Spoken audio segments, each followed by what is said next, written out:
ऊंचाहार नगर की मुख्य क्रॉसिंग पर 4.25 करोड़ की लागत से बनने वाले अंडरपास का शनिवार को क्षेत्रीय विधायक डॉक्टर मनोज कुमार पांड्या ने भूमि पूजन कर शिलान्यास किया। दरअसल नगर की पुरानी रेलवे क्रॉसिंग के बंद होने के बाद पूरा ऊंचाहार 2 भागों में विभाजित हो गया था। अंडरपास बनने के बाद यह विभाजन खत्म होगा।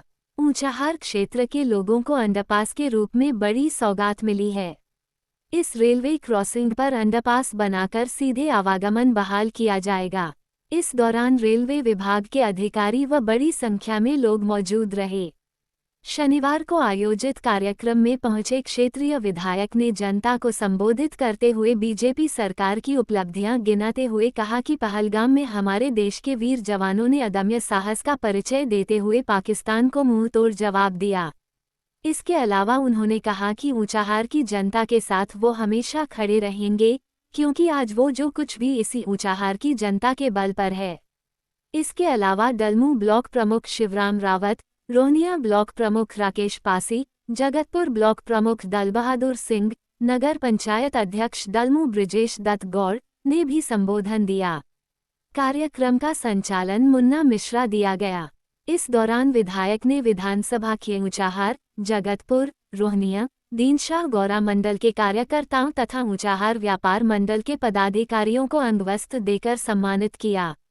इस मौके पर रेलवे विभाग के वरिष्ठ मंडल इंजीनियर इंद्र कुमार, सहायक अभियंता प्रयागराज पवन कुमार, स्टेशन अधीक्षक विनोद त्रिपाठी, आरपीएफ प्रभारी संतोष सिंह के अलावा आशीष तिवारी, जितेंद्र बहादुर सिंह, अभिलाष चंद्र कौशल, ज्ञान बहादुर सिंह बाबा, वरिष्ठ भाजपा नेता राजेंद्र तिवारी बाबा, सुनील दुबे, लालचंद कौशल, दीपक निषाद, पवन सिंह, के पटेल, देवेश लोधी, अशोक मिश्रा, ब्रिजेश यादव, मो इफ्तिखार उर्फ लल्लू, श्रीराम पाल, विनय शुक्ल बाबा, अनिल पांड्या समेत बड़ी संख्या में लोग मौजूद रहे।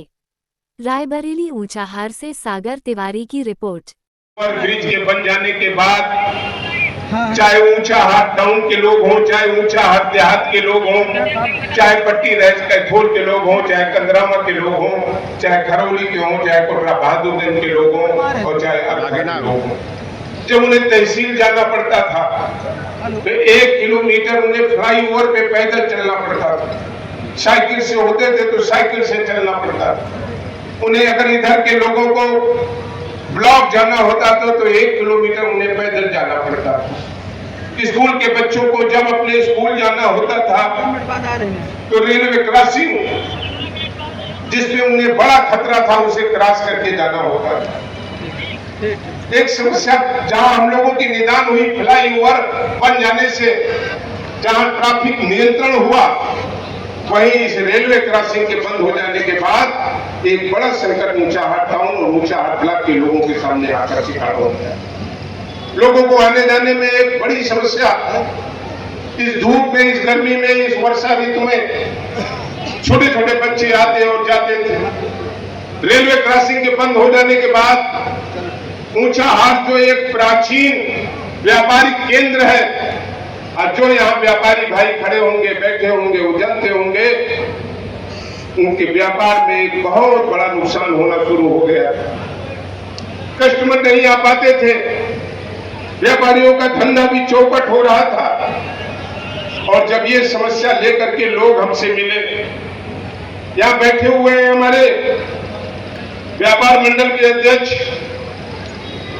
ये आए हमारे पास, जयसवाल जी आए, अभिलाष कौशल जी आए और तमाम व्यापारियों और जनप्रतिनिधियों ने आकर के इस समस्या को बताया। आने दीजिए।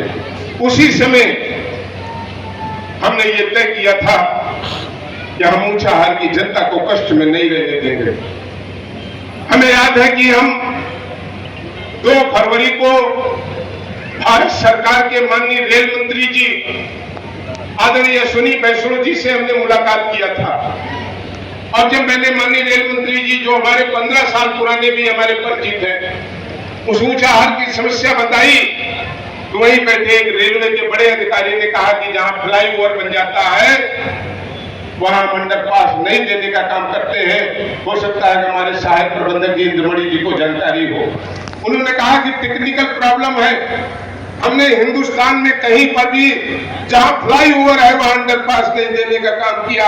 हमने कहा कि जनता की आवाज के लिए और ऊंचाहार के लोगों के इस समस्या को हल करने के लिए ये नियम भी तोड़ना पड़े तो नियम आपने बनाया है, इसे तोड़ने का काम करिए और अंडरपास को देने का काम करिए। और हमें खुशी, हमें प्रसन्नता है। मैं आभार प्रकट करूंगा भारत सरकार के माननीय रेल मंत्री जी को, उन्होंने हमारे अनुरोध को तत्काल स्वीकार किया और 1 महीने के अंदर ही हमको पत्र आ गया कि आपके अनुरोध पर अंडरपास डबल लेन स्वीकृत कर दिया गया है। इसलिए हम उन्हें जहां बधाई देते हैं, वहीं आज जब हमने विधिवत पूजा करके और 5 ईंटों का पूजन करके इसका शिलान्यास किया है, तो हम उम्मीद करते हैं इंद्रमणि जी इसका काम कब से शुरू हो जाएगा। कुछ काम तो आज शुरू हो जाए, बाकी बारिश का इंतजार न करिए, काम को तुरंत शुरू करा दीजिए। मेरा आपसे आग्रह है कि काम तुरंत शुरू हो जाए। हम धन्यवाद देंगे रेलवे से आए अपने अधिकारी गणों को भी, जो आकर के उन्होंने इस कार्यक्रम को 4 चांद देने का काम किया। हल्की हल्की बारिश हो रही, घबराना नहीं। अगर मनोज पांडे को नेता बनाए हो तो तूफान, आंधी, बरसात से लड़ाई लड़नी ही पड़ेगी और 3 बार लड़ने का भी काम किया है। और इसलिए इस मौके पर अपने ऊंचाहार के सम्मानित भाइयों, माताओं, बहनों, माप से कहना चाहते हैं, यहाँ विधायक बनते चले गए, जनता वोट देती चली गई, लेकिन 5 साल तक वो गरीब जनता कभी अपने विधायक को नहीं देख पाई। जिसकी कच्ची कोठरी थी वो कच्ची कोठरी रह गई, जिसकी पेंशन नहीं बन रही थी वो नहीं बंधी, जिसको शौचालय नहीं मिला तो उसे नहीं मिला। गरीब भटकता रहा, टार्च लेकर के भटकता रहा। जिनको वोट दिया है वो हमारे विधायक कहां है, लेकिन 5 साल तक विधायक का दर्शन नहीं पाए। इस लोकतंत्र में जिन लोगों ने जनता के साथ धोखा करने का काम किया, जनता से वोट लेकर के उसकी पीठ पर छुरा भोंकने का काम किया, और हम उन लोगों से कहना चाहते हैं कि सबसे दुखद तो ये रहा कि नाली, खड़ंजा, सड़क, पानी, बिजली तो अलग हो गई, लेकिन अगर गांव में मिट्टी भी हो गई तो 5 साल तक चुने हुए विधायक आपके यहां मिट्टी में भी एक बूंद आंसू बहाने नहीं आए। इस तरीके से पक्षपात करने का काम किया लोगों ने। लेकिन आज हम कह सकते हैं, आज ऊंचाहार बदला है। आज पहली बार गांव में रहने वाले एक गरीब को भी, एक पासी को भी, एक गौतम को भी, एक पटेल को भी, एक लोधी को भी, एक प्रजापति, एक कुमार, एक केवट को भी, एक पाल भाई को भी आज ये आत्मविश्वास बढ़ा है कि हमने अपना बेटा भाई मनोज पांडे चुना है। न कोई हमारा हक छीन सकता है, न कोई अन्याय कर सकता है। और अगर अन्याय करने की गलती इन गरीब के साथ किसी ने भी कर दिया, उसे मनोज पांडे का सामना करना पड़ेगा और मनोज पांडे से लड़ना।